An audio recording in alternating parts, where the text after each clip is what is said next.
आपल्याला सगळ्यांना शेतीची कामं आहेत आणि कामं सोडून बसणं परवडत नाही याचा विचार करून आम्ही या ठिकाणी आज जो आपल्या मुंबई विद्यापीठ आणि आपले कृषी विभाग आपला जो पाणी वापर संस्थांचा प्रकल्प ज्यांच्या सहकार्यामुळे सुरू आहे तो गोदावरी पाटबंधारे विकास महामंडळ या माध्यमातून आपल्याकडं आम्ही 3 वर्षासाठी हे जे कर्मचारी दिसतात ते आपल्या शेतात विशेषतः शेतकरी शासन आणि विभाग पाणी विभाग जो आहे किंवा आपण त्याला जलसंपदा विभाग म्हणू यातला दुवा म्हणून काम करण्यासाठी हे आपल्या इथे आहे.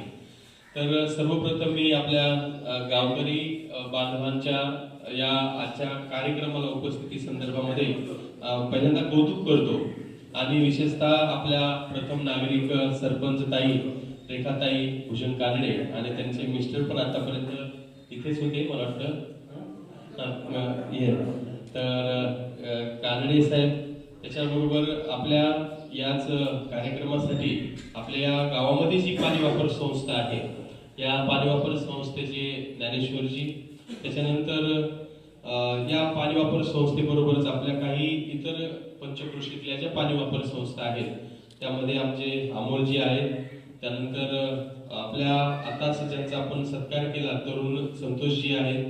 त्याच्यानंतर मागेगाव पाणी वापर संस्थेचे शिवराजजी आहेत उपस्थित आवर्जून आणि याचबरोबर आपले जे प्रगतशील शेतकरी आहेत चियाची लागवड ज्यांनी आपल्याकडे जयंत कानडेजी आणि मोठे शेतकरी आपले पांडुरंग कानडेजी त्याचबरोबर माजी सभापती जिल्हा परिषद सभासद सदस्य आणि म्हणजे आपल्या गावात मला खूप चांगलं वाटतंय की शिक्षित आणि आपला अशोकरावजी साहेब पण किंवा असे जे सुशिक्षित मंडळी थोडीशी दिसते आहे ती चांगली बाजू वाटते. त्याचबरोबर तरुण मंडळी पण मला दिसली. आता जी पाणी वापर संस्थांचं जी फार्मा प्रोड्युसर कंपनी सुरू केलेली आहे आपण संतोषजी मला वाटतं अशा तरुणांनी जे 10-20 हजार रुपये आपण इंजिनिअरिंग करतो आताच आम्ही चर्चा करताना किंवा शिक्षण घेऊन मुंबई पुण्यामध्ये 20-25 हजारावर नोकरी करतो आपली मुलं आणि आता साहेबांनी खूप स्टेजवरील जे आपले सर्व मंडळी मान्यवर त्यामध्ये आपले देशमुख साहेब जे आहेत सहाय्यक कृषी अधिकारी खूप तळमळ असलेले व्यक्तिमत्व मला जाणवले म्हणून त्यांच्यासाठी एकदा जोरदार टाळ्या वाजवा. खरं म्हणजे इतकी तळमळीनं त्यांनी तुम्हाला ज्या योजना सांगितल्या जवळपास 400 योजना तर ह्या योजना इतक्या आपल्या दारापर्यंत बांधावर येऊन तुम्हाला सहकार्य करण्यासाठी जर असे अधिकारी असतील आणि जर पाणी वापर संस्थांच्या माध्यमातून आपल्याला पाणी देण्यासाठी हा विभाग तुमच्या भागापर्यंत आम्हाला नेमणूक करून काम करण्यासाठी समन्वय करणं अभ्यास करण्यासाठी देत असेल तर मला असं वाटतं की आपली जबाबदारी वाढते. आपण शेतकरी म्हणून किती दिवस अडाणी राहायचं किती दिवस गरीब राहायचं का गरीब राहायचं हे स्वतःला आपण मला वाटतं थोडासा गरज आहे विचारायची.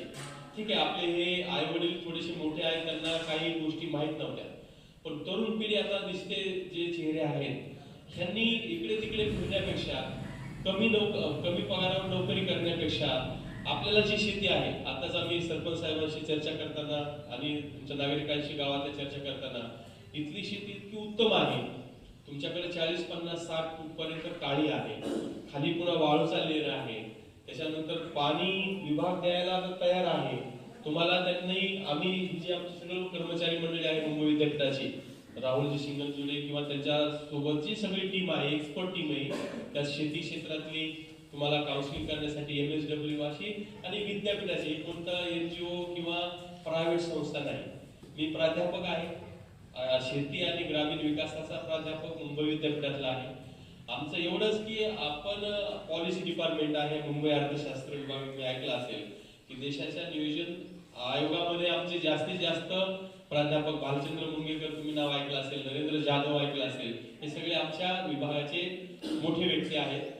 त्यामध्येच आम्ही त्यांचे सहकारी आहेत की आम्ही डायरेक्ट पॉलिसी डिसिजन्स मध्ये अशा ज्या काही तुमच्याकडून मिळणाऱ्या सूचना आहेत त्याचा रिपोर्ट करून शासनाला विभागाला देणार आणि त्यामुळे काय होणार की तुम्हाला तुमची गरज खरी काय आता जसं तुम्ही सांगितलं की 3च रोटेशन मध्ये आम्हाला काय पीक घ्यायचं हा तुमचा एक वेगळा हे होता की बाबा तुम्ही आम्हाला जरा हमी द्या, जास्त रोटेशन द्या. हे तुमच्या त्या प्रश्नात सामील होतं. आम्ही विभागाला सांगू ना, आम्ही जेव्हा बोलू वरच्या लेवलला, ह्या छोट्या नाही तर मंत्रालयीन स्तरावर सचिव साहेबांसोबत आमच्या मीटिंग असतात त्या विषयावर. हे जे सगळे तुम्हाला 3 वर्षे हँड होल्डिंग सपोर्ट आहे पण याच्यात उद्देशच एवढा आहे की याच्यातले सगळे प्रशिक्षित आणि प्रशिक्षक असं अंडर ट्रेनिंग पण आमचे हे अधिकारी आहेत किंवा विद्यार्थी आहेत. तर त्यांचं एवढीच तळमळ की इथं खरं रियालिटी जी आहे तर ती शासनापर्यंत पोहोचली पाहिजे. आता काय होतं की अधिकारी जर तिथे तेवढे तळमळीचे नसतील, कारण एक तर आपल्याकडं कोणत्या ऑफिसमध्ये जा खूप कमी कर्मचारी आहेत आणि त्यांना विभाग 1-1, 2-2, 3-3 असते ते पोहोचू पण शकत नाही. आता जसे ह्या कामामध्ये खूप लोकांचं गरज आहे, एकत्रित येणं, गट तयार करणं. त्याच्यानंतर आता साहेबांनी जर सांगितलं की जर आपण गट तयार केलं तर 100% अनुदान आहे, आपल्याला माहितच नाही. दुर्दैवाने ठीक आहे ना, जुन्या पिढीला थोडी माहिती आहे, पण नवीन मुलांनी आणि आपण ग्रॅज्युएशन झालो, आपण कोणत्याही विषयामध्ये शिकलो, आपण आईवडिलांना मार्गदर्शन केलं, आपण पुढे फिरलं पाहिजे ना. असं इकडे तिकडे फिरण्यापेक्षा गावाकडे आलं, थोडं शेतात गेलं, कोणते आपले कृषी अधिकारी साहेब आहेत, आपल्या कोणकोणत्या योजना आहेत, आता इतकं चांगलं सगळं ऑनलाईन झालेलं आहे, तर ह्या सगळ्या योजना आपण घेतल्या पाहिजेत. त्यासाठी मग गट शेती आहे किंवा शेतकरी कंपनी आहे, शेतकरी उत्पादक संस्था ज्या आहेत, फार्मा प्रोड्युसर कंपनी जर निर्माण केली तर किती किती म्हणजे तुम्हाला पैसे. आणि आता पहिल्यासारखं नाही कोणाला फार्म द्यायची किंवा काही, ऑनलाईन तुमचा नंबर लागला, इतकं पारदर्शक काम सुरू झालेलं आहे. आता अशा परिस्थितीत मला असं वाटतंय, कारण मी शेतकरी कुटुंबातला व्यक्ती आहे, की आपण मागे राहणं म्हणजे खरंच आपल्यासारखं कर्मदरिद्री नाही. कारण आम्हाला हे सगळं योजना देतात, आम्ही घेत नाही. हाच थोडा जास्त मला वाटतं उणीव आहे. तर निश्चित त्याच्यात थोड्या अडचणी असतील, पण त्या अडचणी सोडवण्यासाठी आपली जी तरुण पोरं आहेत सुशिक्षित घरातली किंवा आपल्या गावातली, तुम्ही गट तयार करा ना. लक्षात घ्या की आपल्याकडे काय होते, आपल्या शेतकऱ्याची पहिल्यांदा मानसिकता. आम्ही आता बाहेरच्या देशात जातो सर, म्हणजे इस्रायलला, तसं मी युरोपमध्ये गेलो, बाकीच्या बऱ्याच देशांमध्ये फिरून आलो, तर काय ना की तिथलचे शेतकरी जास्तीत जास्त एकमेकांना सहाय्य. आता आपलं लांब कशाला, पश्चिम महाराष्ट्र बघा, नाशिक बघा, नाशिकमध्ये या पाणी वापर संस्थातून सर्वात मोठं काय जर तुम्ही जाऊन पाहून आला असाल, काम उभं राहिलं का, तर तिथल्या शेतकऱ्यांनी एकत्रित येऊन गट तयार केले आणि ते नुसते अनुदानासाठी नाही तर तिथे व्हॅल्यू ॲडिशन, म्हणजे जसं आता सांगितलं साहेबांनी की तुम्ही समजा फक्त हळद उत्पादित केली आणि त्याची पावडर केली तर इतकं व्हॅल्यू ॲडिशन, तुमचं 16-17 रुपयाची पावडर 200, म्हणजे इतका फरक आहे. आणि हे सगळं नाशिकच्या आता ते सह्याद्री फार्मवाल्याने काही आपल्याकडे, आम्ही त्यांना इकडे आमंत्रित केलेलं होतं, तर हेच करतायत ते आणि इतकं चांगलं नफा मिळते, बाहेरच्या देशात पाठवते. आता ही बघा, हे तुमच्याच शेतकऱ्या बांधवांनी शेजारच्या घेतलेल्या मेहनतीचं फळ तुमच्या मातीत इतकं चांगलं की आतापर्यंतच्या आयुष्यात एवढी चांगली केळी पाहिली नाही. म्हणजे तुमच्या मातीमध्ये किती क्षमता आहे, आपल्या मातीमध्ये किती ताकद आहे, हेच फळ आहे. आणि आपण काय घेत नाही, आपल्याला योजना आहे. तर मला असं वाटतं की ह्याला तुम्ही पुढे या, आमचे कर्मचारी तुम्हाला सहाय्य करण्यासाठी पुन्हा येतात. तुम्हाला वाटत असेल की आम्ही कामं सोडून कुठे यांच्यासाठी रोज येऊन बसावं, आमची तुम्हाला विनंती मनापासून की ते तुमच्यासाठी तळमळीने, ते काय मी म्हणून म्हटलं की खासगी कोणी लोक नाही ते किंवा कुठेतरी त्यांना नफा मिळावा म्हणून नाही, तर विद्यापीठामार्फत अभ्यास करण्यासाठी 2-3 वर्ष त्यांना इकडं ट्रेनिंगसाठी पाठवलेलं आहे. आणि त्यामधून तुम्हाला जी मदत करता येईल ती मदत ते करण्याचा प्रयत्न करत असतील. आणि ते परभणीला राहतात, पण त्यांना आम्ही रोज म्हणजे सगळं बघतो, निरीक्षण असतं जिओ टॅगिंग मधून की जातात का, मीटिंग घेतात का. पण आम्हालाही माहिती की प्रत्यक्षात शेतकऱ्यालाही काम सोडून जमणार नाही. पण जसं साहेब आले तसं अजून साहेब तुमच्याकडे वेगवेगळ्या योजना आहेत, ते घेऊन जर आले तर ते आपल्यासाठी महत्वाचे आहेत. का शेताचं काम करायचंच आहे, त्या जोडीला जर अशा योजना घेऊन आपण काम केलं, गट शेती केली, ह्या फार्मा प्रोड्युसर कंपन्या केल्या किंवा आपल्या शेतीमध्ये पीक तुमचं, कारण का तुम्ही एका याच्यात करा काम, दुसरं मार्केट येईल तुमच्याकडे बांधावर येईल. त्याच्यामुळे एकमेकांना सहाय्य करून पुढे जाण्यासाठी संघटित व्हा सगळ्यात पहिलं. त्याच्यानंतर दुसरा माझा स्ट्रॉंग मेसेज की नवीन गोष्टी ज्या आहेत त्याच्याकडे जरा वळा. तरुणांनी त्याच्यामध्ये आई वडिलांना पण जे असतील त्यांना माझी विनंती, तुमची मुलं आले की त्याला शेत माहित नाही, त्याला काय त्याचं हे असं भूषण म्हणून सांगू नका की माझ्या मुलाला भुईमुगाच्या शेंगाच माहित नाही कुठे येतात. ते काय काय पालक सांगतात भूषणाने, म्हणजे मी किती चांगलं शिकवतो, असं नाही बाबा. तुम्ही त्याला शेतात न्या, इथे शेंग येते याला असं करावं लागतं, सांगा. कष्टाची पण जाणीव होऊ द्या, कारण मुंबई पुण्याला जाऊन जीवन जगता येतं आयुष्यभर थोड्या नोकरीच्या पैशावर. तर इथं जर त्यांनी चांगलं केलं 1-2 एकर मध्ये बी, तर चांगला उत्पन्न मिळू शकतो, बदल होऊ शकतो. आणि ही कळवळ शासनाची, शैक्षणिक संस्थांची, कृषी विभागाची आणि पाणी म्हणजे आपला जो जलसंपदा विभाग आहे सगळ्यांची आहे. हे सगळे तुमच्या सोबत आहेत. तुम्ही थोडा वेळ द्या. तुमच्या काही गोष्टी जर तुम्हाला वाटत असेल की आमच्याकडे असं एखाद्या समजा केळीच्या साठी व्याख्यान पाहिजे, कृषी विद्यापीठाला आम्ही आमंत्रित करू. त्याच्यानंतर जसं आज कृषी अधिकारी साहेब आले तसे अजून काही तुम्हाला पिकावर सविस्तर त्यांना बोलवा. गावामध्ये तुमच्या प्लॉटवर घेऊन जा, विनंती करा. त्यांच्या मागे मोठा सज्ज असतील बरेच विभाग, त्यांना थोडंसं तुम्ही रिस्पेक्ट देऊन त्यांना त्यांच्या वेळेप्रमाणे द्या. पण इतकी तळमळ असलेले अधिकारी असून आपण फायदा घेत नसू तर मग मी पुन्हा म्हणेल की कर्मचारी जरी आहोत, आमच्याकडे इतकी चांगली माती आहे, पाणी आहे, आमच्याकडे सगळे अधिकारी आहेत, शासनाच्या योजना आहेत, तरी आमचा शेतकरी गरीब आहे, टमाटे रस्त्यावर फेकतोय. चांगलं लक्षण नाही. आता तरी आपण 75 वर्ष झाले स्वातंत्र्य होऊन आपण सुधारणेचा मार्ग धरला पाहिजे.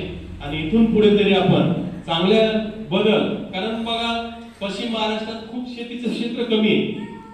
अभ्यास केला आम्ही तर लक्षात आलं की त्यांच्याकडे तुलनेनं आपल्यापेक्षा क्षेत्र कमी, आपल्यापेक्षा जमिनीचा पोत पण चांगला नाही.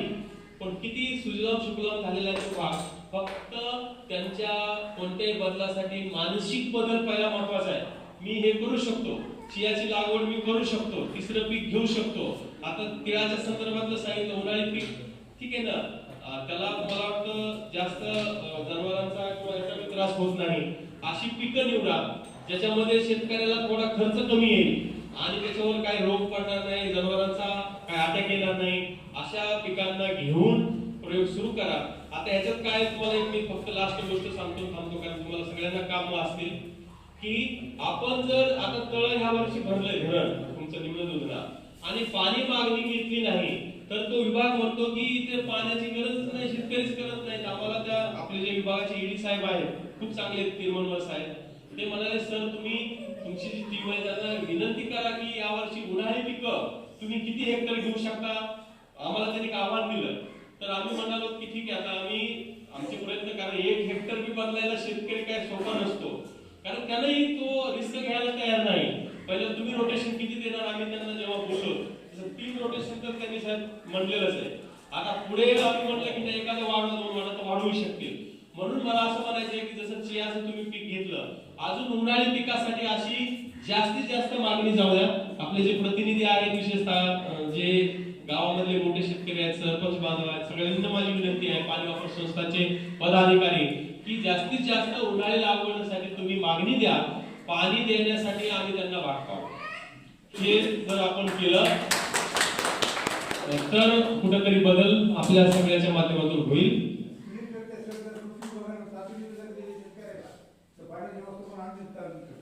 ठीक आहे, शेतकऱ्यांची तुम्ही तशी यादी करा. आपल्याकडे साहेब आहेत, काय म्हणजे काय प्रोसेसचा भाग जो असतो तो करून घेण्यासाठी कागद वगैरे द्या आणि मदत करतील साहेब निश्चित. त्यांच्याकडे जरी ते विभाग नाही तरी ते सहकारी असतील त्यांना